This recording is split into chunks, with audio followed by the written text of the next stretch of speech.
World SBK's two most recent world champions, Toprak Razgatlioglu and Alvaro Bautista, were almost written off after the Australian round, overshadowed by surprise successes for Nicolo Bulliger and Alex Lowes. But neither Razgatlioglu nor Bautista had a disastrous start to the season. Both made the podium in Phillip Island, and in Barcelona 4 weeks ago, normal service was resumed. Bautista and Razgatlioglu, your race winners, both on all three podiums at the Catalunya round. The added spice of a second Ducati in Nicolo Bulliger to keep his teammates honest. He is your current series leader. Steve English alongside me, Toprak Razgatlioglu providing the headlines in Montmeló with back-to-back victories around a circuit where he'd never previously won. He's yet to win in Assen either, but after his display at round 2, everyone within and outside of BMW have started to believe he may just be able to take the fight to those two Ducatis. Yeah, Toprak wrote all the headlines last time out in Catalunya. Well, it's the weatherman that's dictating things right now here this weekend in Assen. We've just had a big rain shower at the end of the Supersport 300 race, and now ahead of 21 laps of Superbike action, we're going to have a wet track out there, and everyone knows there's a new challenge to face. 4 different race winners in the top 4 places in the championship, separated by 16 points. Of those, the only man to suffer a non-score is Toprak Razgatlioglu, who trails Alvaro Bautista 12 back from top spot. Alex Lowes only scored 25 points at the Catalunya round, so he dropped out of the series lead. And Nicolo Bulliger is the man they are all chasing, the only rider to have finished every race in the top 5. Impressive consistency in his rookie campaign. Yeah, and for Bulliger, he's racing here this weekend, the first time since he had the arm pump surgery as well. So the compartmental syndrome, which basically robs the rider of all the feeling in their arm, he's been able to have that surgery, recover from it. And then the wet conditions have probably helped him a little bit this weekend. You're not under as much stress and strain during those conditions. You're not running as many laps, and now you can go into the start of this race. And obviously for Bulliger on the front row, a real chance to keep that run going. Race 1 of the 2024 Pirelli Dutch round, and a slightly different look to the starting order, with wet conditions that have dominated this weekend so far, extending into Superpole. A third different pole sitter of the season, Jonathan Rea, taking advantage of his experience here in Assen and on the wet tyres to top the timesheets. His first pole with Yamaha and his 10th front row start at this venue. Third consecutive front row for Nicolo Bulliger in his rookie campaign, with Toprak Razgatlioglu completing the front row, meaning 3 different manufacturers in the top 3. Top Kawasaki, Alex Lowes P5, Alvaro Bautista only P7, but that's his best super pole in 3 rounds. Andrea Iannone off the front row for the first time in World SBK, and Andrea Locatelli only moving into the top 10 late in the session. A crash for Michael van der Mark, meanwhile, restricts the home man to 13th. Couple of surprises, Nicholas Spinelli and Taz McKenzie taking advantage of those conditions on the 4th and 5th rows respectively. Axel Bassani P16 and Dominic Egerter P19, both with a lot of work to do. Yeah, you can see as the camera comes down onto the grid and we walk our way through, it's wet on the ground. You can see just how dark the surface is there, but no one's needing umbrellas. There's no rain coming down now. There's little bits and patches of blue sky above us. This track dries so quickly. This is the worst case scenario for everyone, because if it's wet and it stays wet, you know what you're facing. If it's drying, what are you going to do? And we heard from Jonathan Rea after his pole position time that the bike was spinning, it was sliding, it was a little bit too wet still for an intermediate tyre, but in a race conditions, that could be a gamble worth taking. Look through the grid in full, starting with your pole sitter, Jonathan Rea. Miserable start to his first season with Yamaha, had pit stop problems and then a crash in Australia, fried clutch in Catalunya, leading to his second retirement. 6 races into the campaign before he picked up his first points and top 10 finish, but he's back in the thick of it here to reset with a real opportunity to put all of that behind him. Yeah, for Jonathan Rea, one of the big things really is about just getting that opportunity now to fight at the front, and he's been able to tick the box of scoring a point at least, but it's now a case of trying to move on from that, and this is a chance to be able to be fighting for a podium. Your championship leader, Nicolo Bulliger, the big question for him is how that right arm will hold up to 3 races this weekend after arm pump surgery just over 3 weeks ago. Started to suffer those symptoms actually in the winter. They worsened in Australia, they were aggravated in Catalunya. He's pressed the big red button, and now he's got to prove that was the right decision. Yeah, and I think for Bulliger, that is one of the question marks coming into this weekend. What's your fitness like? He's got some experience on the wet Pirelli tyres, Catalonia, we had a wet warm-up. We've had wet sessions yesterday, the Super Pole session as well now. So he knows what to expect, but it's one thing to have to do it over a 21-lap race. Toprak Razgatlioglu, top scorer of the Catalonia round with 53 points and with 2 wins, executed to perfection, both on the final lap at turn 5 against Nicolo Bulliger in race 1, at the last corner against Alvaro Bautista in the Super Pole race. BMW's first victories since 2021. Yeah, Toprak there just talking to the team about the weather conditions out there and what to do and the tyres just choose. So I think a lot of riders are going to look at it. The siding lap is really important. Some riders might even opt to do a second siding lap, but it's about the tyre choice now for the race. Will you be out there in the intermediate tyres? That's a tyre that has a very big operating window, so if it dries, that's the tyre you want to be on. Second row of the grid, Sam Lowes, Alex Lowes and Remy Gardner. Alvaro Bautista lining up on the third row of the grid with Michael Ruben Rinaldi and Andrea Iannone. Jonathan Rea, master of Assen, 17 wins to his name around this circuit, the most for any rider at any one track. 25 podiums from 31 starts, only 2 races here. He didn't make the podium when he was riding for Kawasaki, those with 2 crashes in the last 2 years. His 4th pole position at this venue. Here are Sam and Alex Lowes. They'll be lining up in 4th and 5th positions. Sam, well, watch out for him in the early stages here. Led laps for the first time in World SBK in race 1 of the Catalonia round before a crash. He was fast at the start of the Super Pole race too, and he knows this venue very well. Confirmed his Supersport title here actually in 2013. Yeah, and a rider as well that knows what you have to do on the run into that first corner. He's been getting off the line very well, but there is a little more spots of rain coming down. We can see that in the wider shot there in the run down in towards turn 1. Alex Lowes was your championship leader after 2 wins in Australia, just as in 2020 when he last topped the standings. That only lasted 1 race. Little fortunate, I should say, to benefit from a penalty for Remy Gardner in race 2 of the Catalonia round. That does mean he hasn't been out of the top 6 yet this season, and that consistency leaves him second on points. Yeah, and I think that's the key thing for Lowes now this year, is just to find that consistency and give him that opportunity. Completing the second row of the grid, Remy Gardner, overshadowed somewhat by teammate Dominic Egerter so far this season. Bit of inconsistency for Gardner. He had a strong Super Pole race in Australia, improved as the weekend went on in Catalonia, and he finished second in Moto 2 in Assen in 2021. He's something of a spoiler here. Yeah, and I think it's one of those situations for Remy. We've seen a rider that's made a big step forward into his second season. I don't think the results have strictly shown it, but a rider that has been able to gain that experience and give him the opportunity to really be able to make that step. Kiko Giles down on the grid. What's the latest? Well, it's just started raining again, Alex, and I'm joined here by Mark Bongers, BMW Motorsport Director. Mark, what on earth do we do in these conditions? I don't know. I think we should come back in June or July.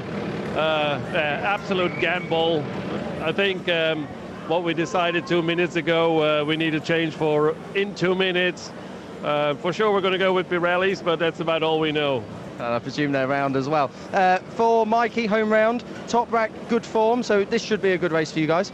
Yeah, Mikey's in a good form as well. I mean, a bit unlucky or wrong choice in qualifying, starting from 12th, but Mikey feels very comfortable on this circuit as well as in these conditions. So I'm still positive, but it's going to be a hell of a gamble. I don't think anyone can predict the outcome of this one. Your local final question, what's the weather going to do for this one? I'm not that local. I'm from Holland, but 200 kilometers away. But this is just, like I said, gambling.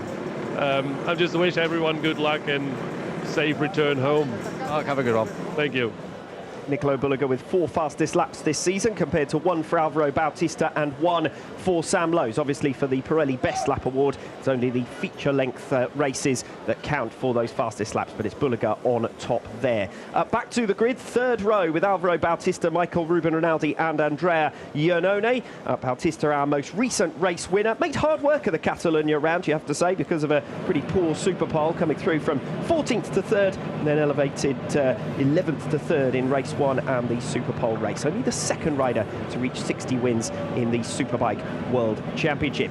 Ida Zetterstrom here with us to lead the Dodge VIP lap, the Swedish dragster star, reigning 2023 European FIA Top Fuel champion, a Dodge ambassador, and the American automotive brand taking centre stage, the official car of World SBK and the providers of the official safety car for 2024. Spectacular machinery that everyone was looking at with great interest when it arrived in Barcelona. Yeah, everyone was listening to it as well. It certainly makes a good sound, and exactly what you want in the safety car as well. Just something a little bit more extreme. And for the World SBK field now will be closing in on 10 minutes to the start of this race. So this is one of those key moments now for them to get ready for 10 minutes time when we'll get underway. And you can see just how much rain has fallen underneath the Dodge, how dry that was compared to the rest of the racetrack. Good illustration of it for us. Yeah, first indication for us as the car roars past our commentary position audibly in towards turn one. Good indication of what the track conditions are like out there. Yeah, exactly. And you can see here on the run down in towards turn one,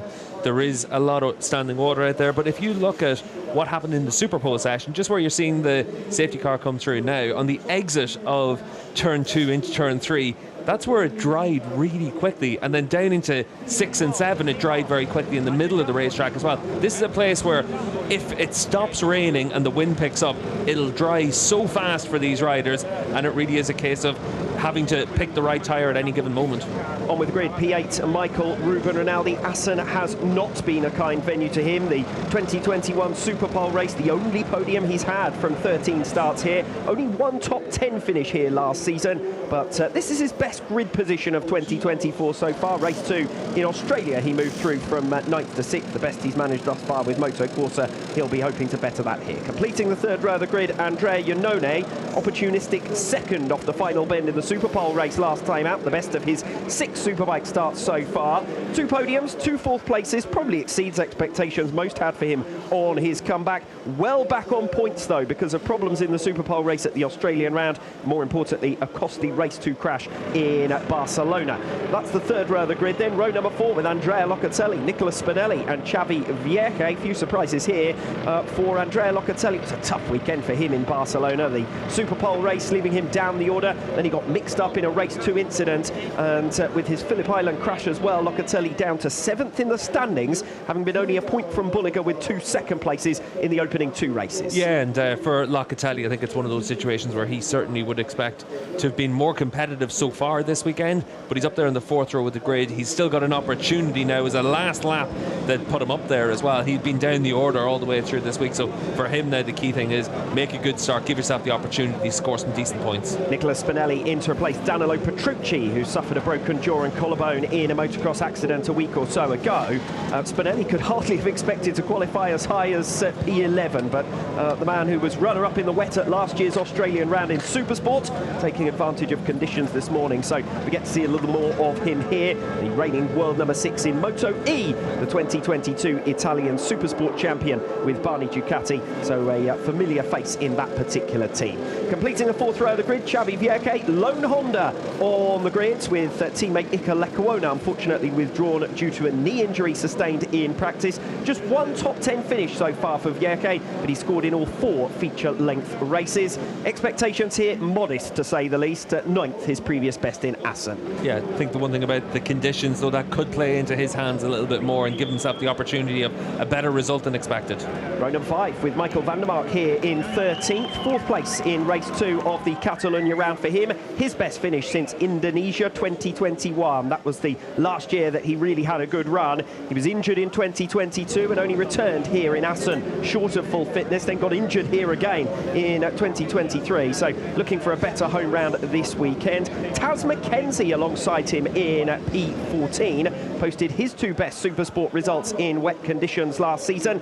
5th place in Phillip Island and a surprise race victory in Most. Took advantage of the conditions again this morning. And Scott Redding, who loves this circuit, completes the 5th row of the grid. Here he is, the number 45. That's your top 15 in the starting order. Let's head down to the grid with Kiko Giles. Thanks, Alex. Down here with Andrea Dostley. We're just going to try and speak with Paul, but Paul's a bit busy. Andrea, how do you approach this race from a Yamaha perspective? What's your tyre choices?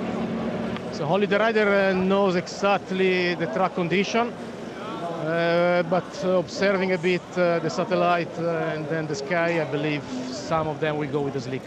Johnny on pole, what can you do from there? I don't know. Let you go. Thanks, Andrea. Bye. That was fifth row of the grids that we made it to there, with Scott Redding lining up P15 and a little bit more of the dodge, this time the safety car pulling away. Counting down to the race, it's been dry since, well, a few minutes after we opened the programme, so conditions gradually drying, you'd have to say. It just changes so quickly. We've already had it where it stopped raining, it started raining again, and now it's stopped once again. So for all these riders and teams, this is where the stress comes from. In a normal dry conditions, it's stressful enough to prepare for the start of the race, the key moment of the weekend, the run down towards turn one, and now suddenly you have it with changing conditions, wet tyres, intermediate tyres. What are you going to do? You have to get ready for pit stops. How are you going to plan the race? There's so much going on now for the teams to try and keep their riders calm and ready for action. Sixth row of the grid with Axel Bassani, Garrett Gerloff and Philip Ertl. Axel Bassani, who had a good weekend here last season, a couple of fifth places and a sixth position finish. Just one top 10 so far since moving to Kawasaki. His much targeted role as a factory rider has not got off to the best of starts. Garrett Gerloff only 17th on the grid, had a sixth place finish here in Assen in 2021, his best so far at the Dutch round. A couple of top 10 finishes in Australia, 10th in race 2 of the Catalonia round, so he will be a little bit surprised to find himself so far back, but the Bonovo bikes just haven't been a match for the BMW Motorrad machines. Completing that sixth row of the grids is Philip Ertl, 7th, his best finish here in Assen. This will be his 75th start to move joint second for all-time appearances for a German rider. 7th here in 2022 and double Supersport podium finisher here in 2021. 7th row of the grid, Dominic Egerter finds himself well back down the order, P19, so he should be coming through. Brad Ray and Adam Norridin, and then Tito Rabat rounding out your 22 starters, 21 laps ahead of us. Everyone, it's time to look to the skies.